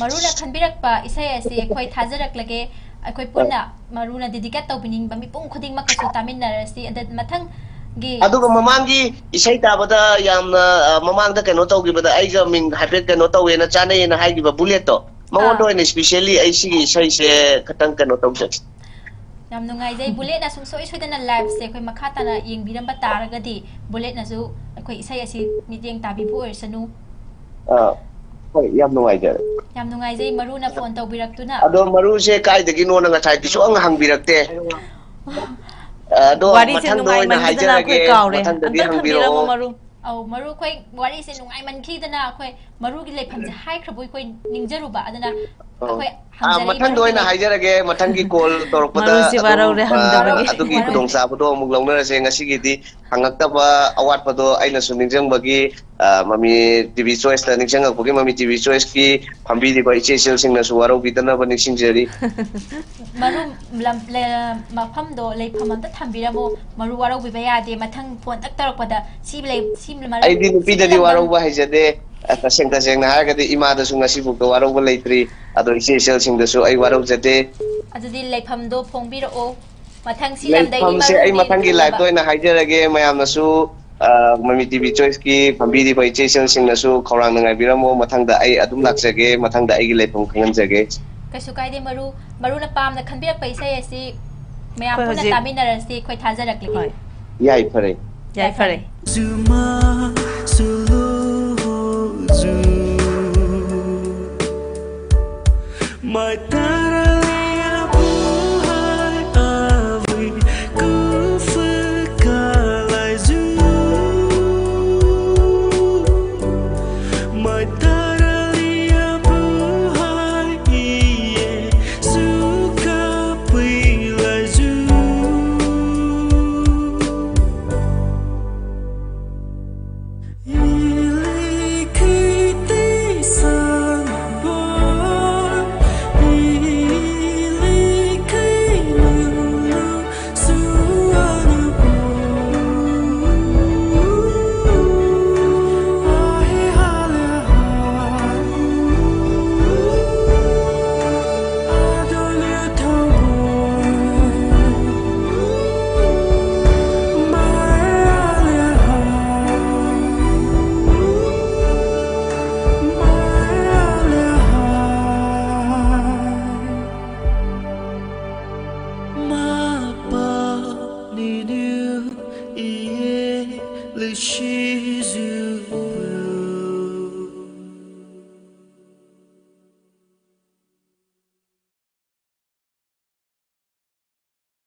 अगर आपका business हर दिन आप पर depend करता है तो आपने अपने लिए बिजनेस नहीं बनाया, अपने लिए एक सेल्फ ट्रैप क्रिएट कर रखी है। मैं बोल रहा हूं अगर बिजनेस आपके बिना नहीं चल पा रहा है तो आपका बिजनेस जो है वो ऑलरेडी ब्रोकन है।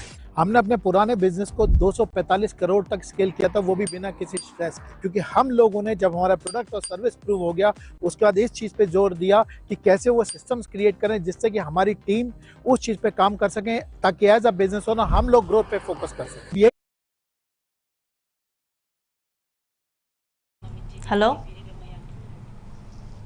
Hello hello mummy TV choice नि इसाई अपाम खनबियु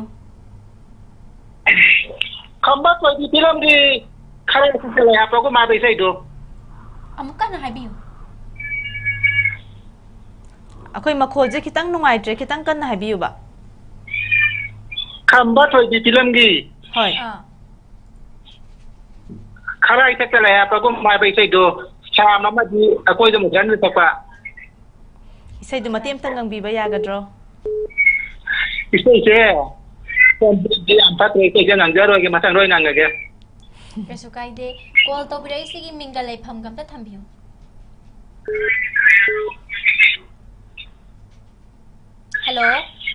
hello minga lepham gamta thambiyu Tamil Nadu dagi sanahal Tamil Nadu dagi yamna nungai je yamna lapna akhoi gi program asi saruk yabi rakpagi damakta su haninga leitina thagachari हौजी से Tamil Nadu the लैबिरी ब्रा सनाहल से तमिलनाडु लई Tamil Nadu दगी Young बिरै निको होय Facebook ता Young बिब्रो YouTube ता Young बिब्रो YouTube ता जामन नुंगाइ जे Facebook ता सु अखोई संदोक जबनी को फेसबुक ता सु येंग बा काउबी गनु अदुगा शेयर सु तौबियो हाइजेनिंगी को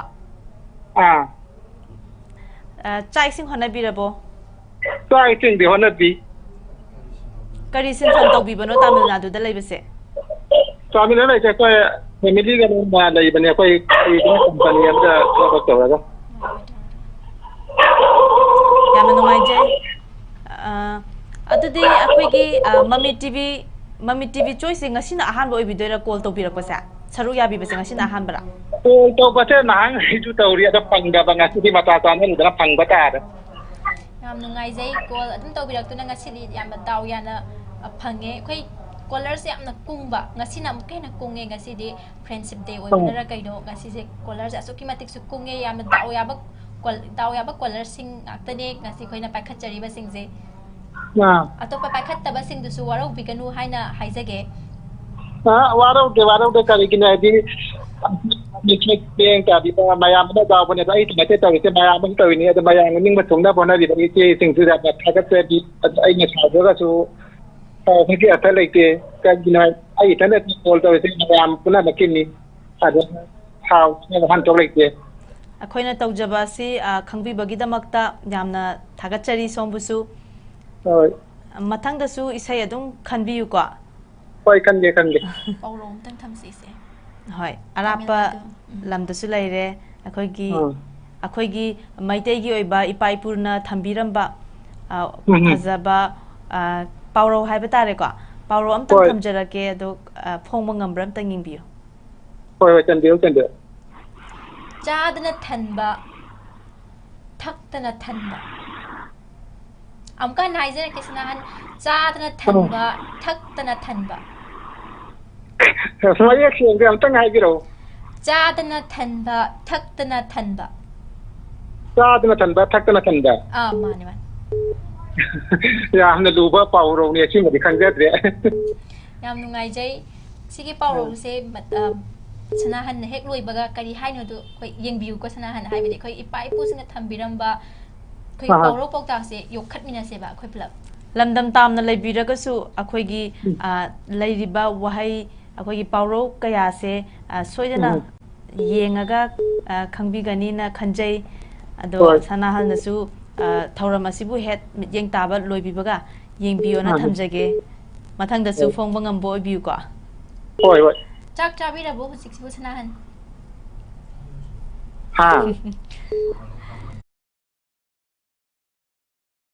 na khanbirak pa isai adu mayamga puna taminarsi akhoi khudol tamjarak lage ko hoi thagatari sanahal busu hoi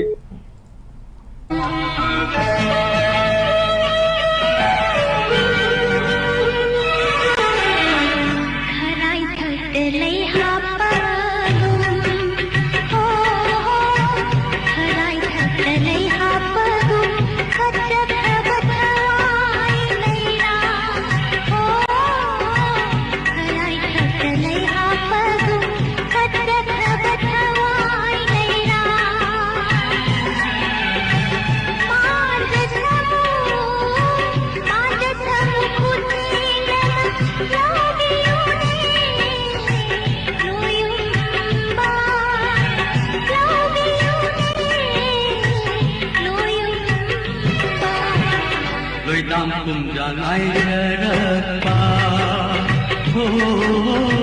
wedam jangai derakpa, tungsi nangi thawai leira.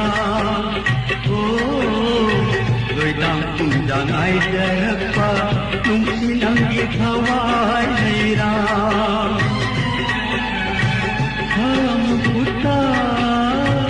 Kamu putta hapiran, ham jarage.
Hello. Mathangi call mo lokhachage. Hello. Network se khitang nungai taba mali ko. Marak thana caller na call tawbirak tringai sigi marak sida akoi gi Saturday da sandok charamba thauram asi akoi nomaijing numit ta on thajare ko.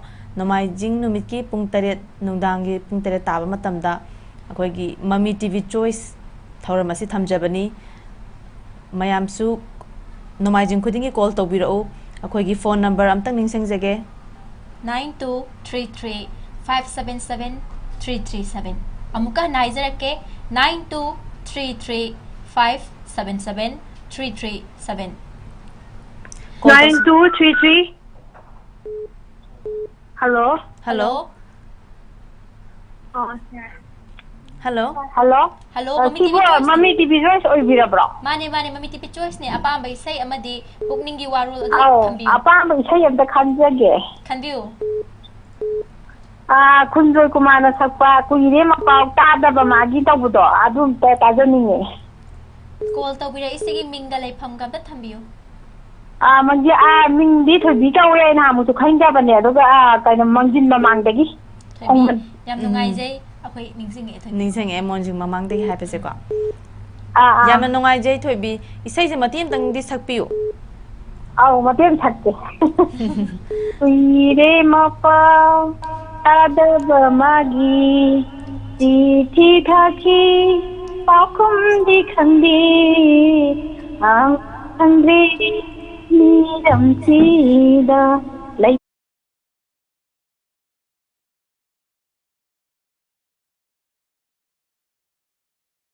yam nungaijai Mami TV na su yamna chauthok chai khoi regular caller mayam ama lai bibase khoi yamna mai pakpa dai call masing yamna tobirakpa singa sisu khoi mai pakpa chawba mani haina khanjai ma hauzik thoibina ngang bigri ba isai ado kuire mapau tadaba magi haibane ba kanagi mapau tadaba no thoibi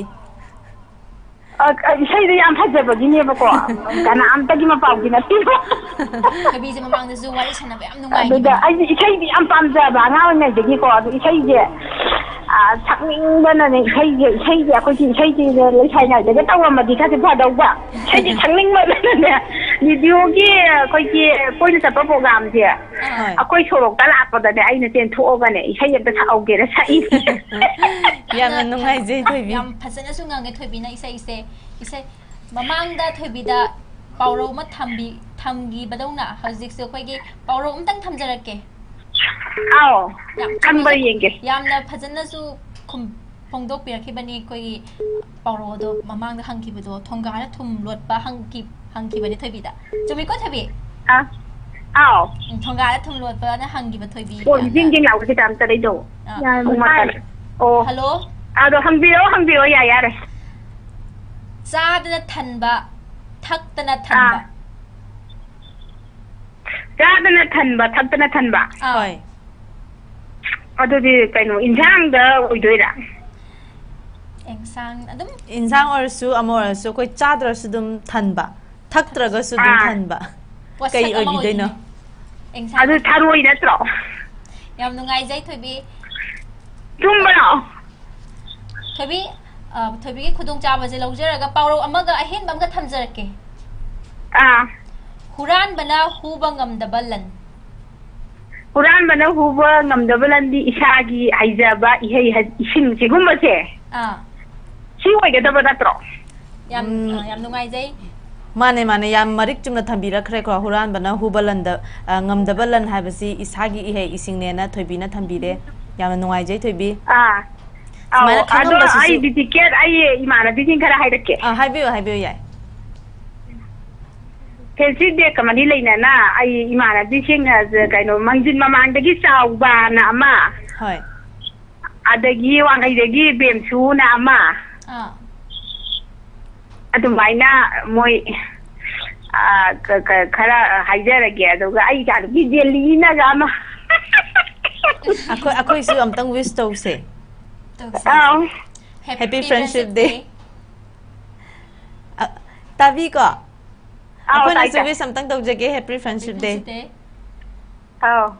yam nungai jai thoibi na pamna khanbirak ba isai ase khoi thajarak lage thoibi na dedicate to aduga punna tamina si duga mathangi nomaijing numit ki pung tare taba matam da su sungsoi soidana call tawbirak tuna apamba isai amadi pukningi warol thambiu saruk ya biyu haijage ko thoibi isai thajarak lage hausi thoibi na khanbiram bi se du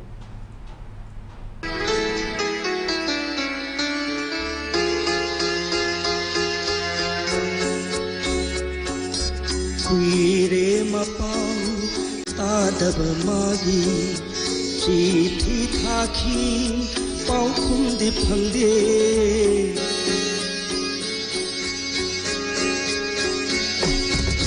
Kuire mapau tada bamagui Jiti thaki pau kundi phangde Khang pham khandre miram sida Leita pham khandre pau kum ngai bada Kuire mapau tada bamagi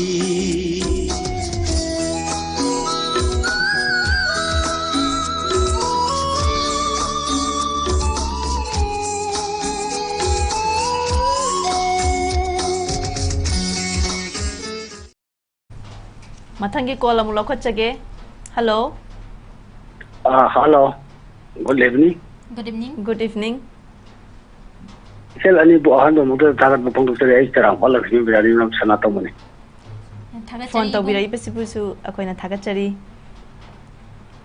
Isai Sel ani gi mangon dagi sel ani ga themja bagi tanja do pangjare ahan do muda tagat bu pong tere. Akoi gi Khanbiyo ibungi apam isai du khanbiyo. Matabi film dagi kari khalina tawa kari khali ningon pu ningana tawa isai to dinayan ga sakpa isai dum dang taza bya bagi kutong sa butong asi sel ani gi ai far ba pum si de lawje ge na soiden lawbiyo tawjara ko ni pon yamna nungai jai ming amta habiyo sarang pal laksmi bazar ri nga chana tamba Sanatomba sisu khoi mamang da tawrakrabadi male aina ai am toina hoi mami tawbire ko am thawa yauna pajana tajaba amasung thawa yauna tenajaba hai tare ko ngasi gi jai faraba pum ngasi gi choice te asigi program ji amna nungaina ai sei ji nungai yam thawa yauna tajaba hai tare aduda adumana ngasi tanja je kenan ba asigi mati tagat pa amusung mayo pungtok chere hai tare Yam nungai jai ibung Sanatomba na huzik ngang biki ba isay do antek to yam phajai ba adu makhata na kitang ngang thokpira madi yam nungai ni na khanjai taram dana hankiba amam bano longovi seglana kaya waro jaba makhata badi koi udinarayan amusung aduda pat lawi dibi duga punna tamira chimbai koina muwarau dana ba inga ingen thana suloi salam dai thawan tha pangala pa sayam phajana sai ibung hozik kai hona birike ai se hoi taka ge bomel amodi oide aduma po hoi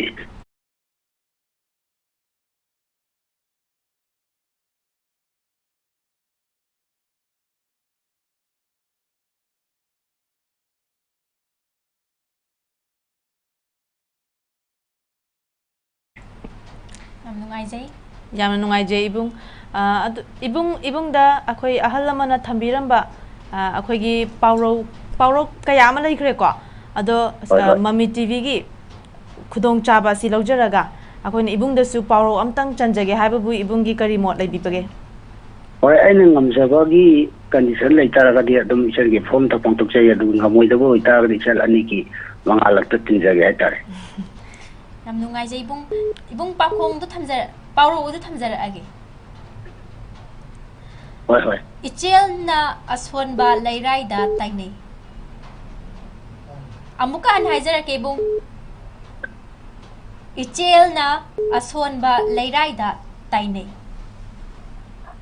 hoi ai gi matik sa da ba pamo performance sai tare ko kana gumbagi aina matik sa dragan na si kong da taina ba kana gumbana matik sa dragati ai gi aina matri wai rena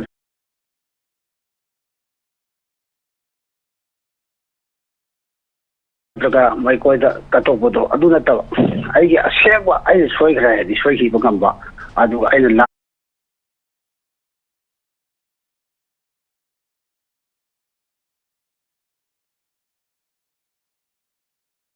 di soi re ai khangre adu kana gumbana sabra ai wa mangang bodo ro supplement to bugi wo hai bodo maka ta bodo kana no kai no xyz amadagi adu ni amaga ko ko selaina himin na ba ado napon di yaw da napol hai bisi nong lai na dum fu khine bo aduga aigi nuksiba haibadudi leihauganeba aina iram khudol aigi nuksiba akhangba haibadudi tamoi sengna amasung madigi thajaba magalona himinaba amasung adugi dedicate tawa adum katokminaba thajaba amasung katokminaba amasung pentokpa amasung adugumbado yauna himinaba adumai oitaradi aigi awatba leitarasu kanagumbana adu kanagumudi tashaloi haibanida aina ngami matik chai haiduna taragasu kanagumudi tashandabida aigi asoibadudi aina thoina ingiba aina sibuk tawi haibado himinaraga adugi aina thamoi sengna bonuk siba aina soitaragadi kanagumnasu adugi potode adum lakanebako adugi asoibadudi ani punna tuna saminaba adugi choice ko adu oigadran khale adugi isan anigi wahidudi aina mo tajaba pami haibadi adu oibo oidabadudi yamna nungaijai ibung akhoigi pawro pawtaksi tasengna harabada chaithara abane ba hojikse khangba mi se pakna leitre haiba tare ko leiramaga su hojikani kasi niyo khwaji important taksi kasi nang isan anigi haisingwado kanagum taksi khasi yaudra gadi isal anigi haisingwado kanagum tapung double lapoya asmana tawre haini sin kaino mana khali ba wakal concept sin kaino habi wakalam anigi langthna bada anigi tini fam yauda ba masu haidare ko adu oikibe phajaba sakta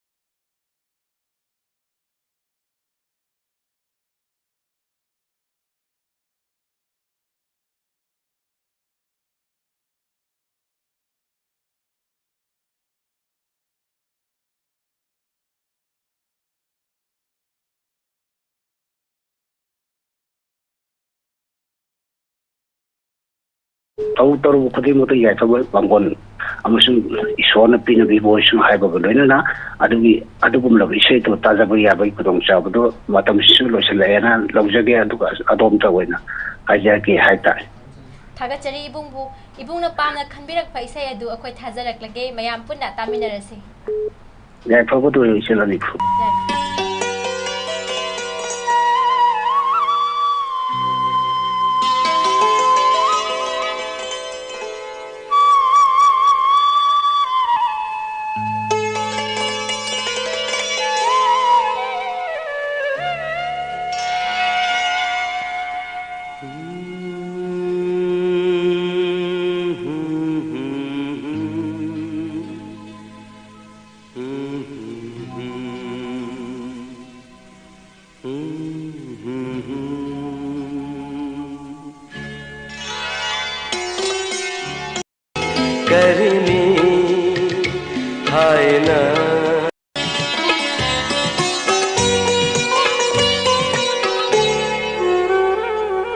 Taram तनाहन खिबा amang bano nonggawi ceklana kaya waro jawa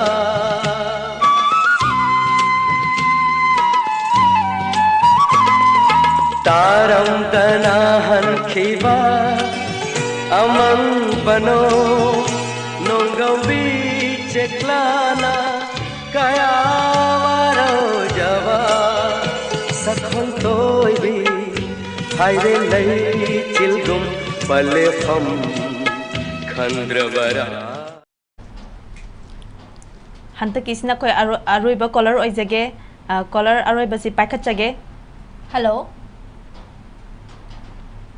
hello ta nungai ta male nem che tat khraba male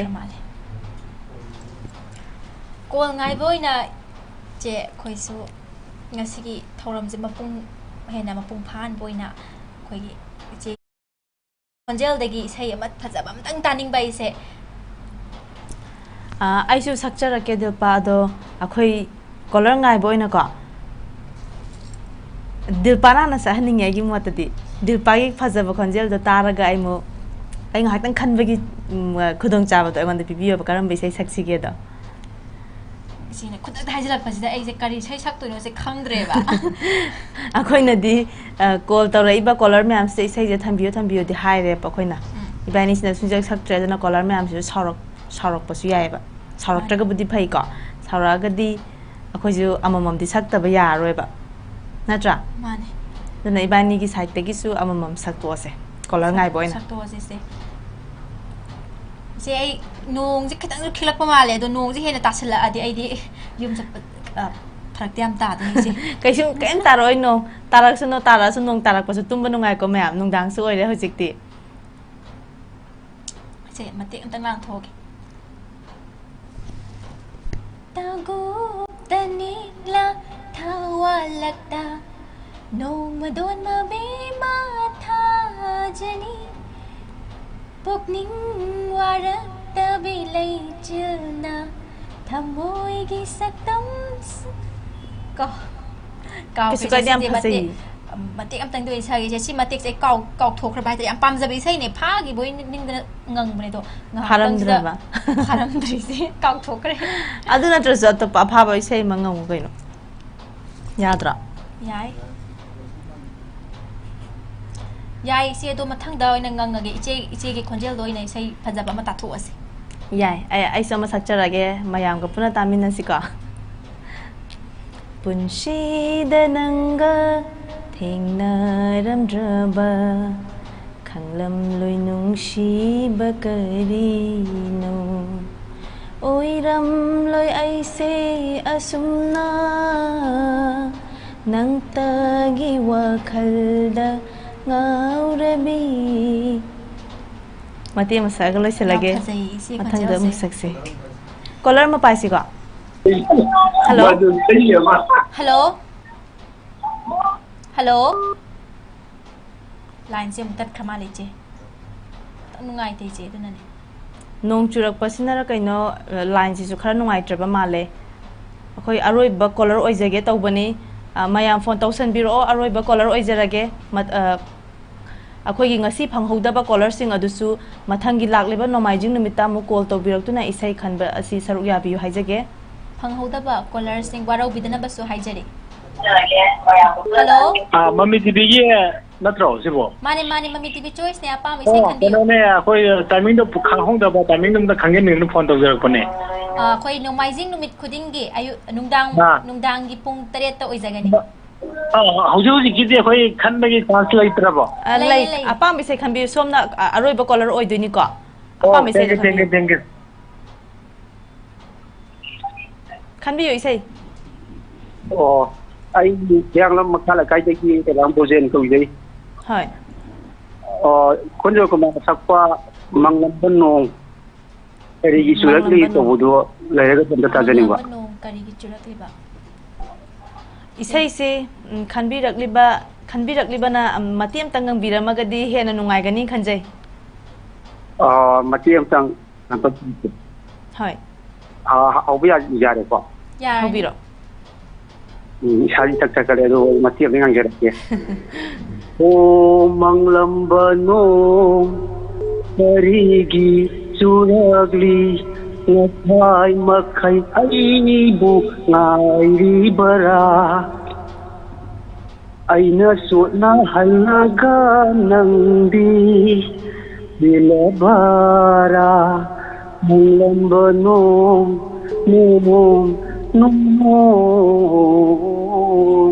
ꯂꯣꯏꯁꯤꯟꯖꯔꯒꯦ ꯑꯔꯣꯏꯕꯁꯨ ꯑꯣꯏꯔꯕꯅꯤꯅ ꯌꯥꯝ ꯅꯨꯡꯉꯥꯏꯖꯩ ꯌꯥꯝ ꯐꯖꯅ ꯉꯪꯕꯤꯈ꯭ꯔꯦ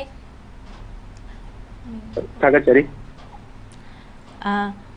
ꯏꯁꯩ ꯑꯁꯤꯕꯨ ꯀꯅꯥꯗꯗꯤ dedicate ꯇꯧꯕꯤꯅꯤꯡꯕꯒ ꯂꯩꯒꯦ ꯏꯁꯩꯁꯦ ꯑꯩꯒꯤ ꯂꯣꯏꯅꯕꯤ ꯖꯔꯁꯅꯤ ꯏꯄꯥ ꯃꯔꯨꯞ ꯑꯗꯩ ꯏꯅꯥꯎꯄꯥ ꯇꯣꯝꯕ ꯑꯗꯒꯤ ꯑꯩꯒꯤ ꯏꯌꯥꯝꯕ ꯕꯣꯔꯃꯅꯤ ꯏꯌꯥꯝꯕ Deben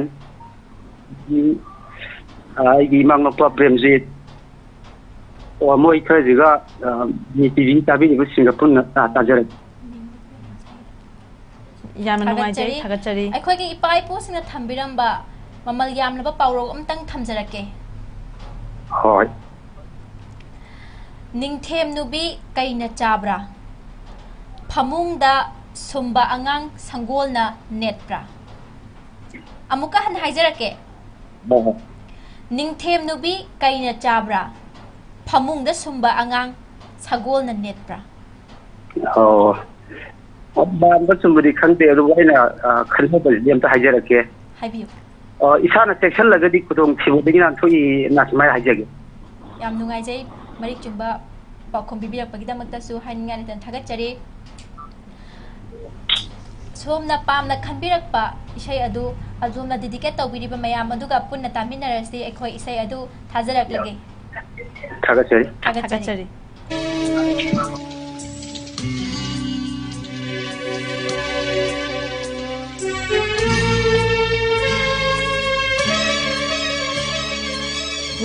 Manglam banu karigi curagli ngasai makai ai bungai ribara aina chotna hanbada nangdi nungayani aina ikai ba nangba uraga nang pelani manglam banu karigi curagli ngasai makai ai bungai ribara aina chotna hanbada nangdi nungairani aina ikai ba nangba uraga nang pela Mami TV Choice ki aroi ba pungfam adu yausalakpana maram oiraga akhoi gi call tawbirakpa fangdi fanghaudraba caller singna mathangi nomaijing numit ki pung tare taba matamda sungsoi soidana call amuk tawbirau mayam gi call adu akhoi soidana paikhatjage haina thamjage ngasigi damakta di adongi host Dilpa amadi Roshni na amuka hanna taramno upjabaga loinena ikokno na khurumjari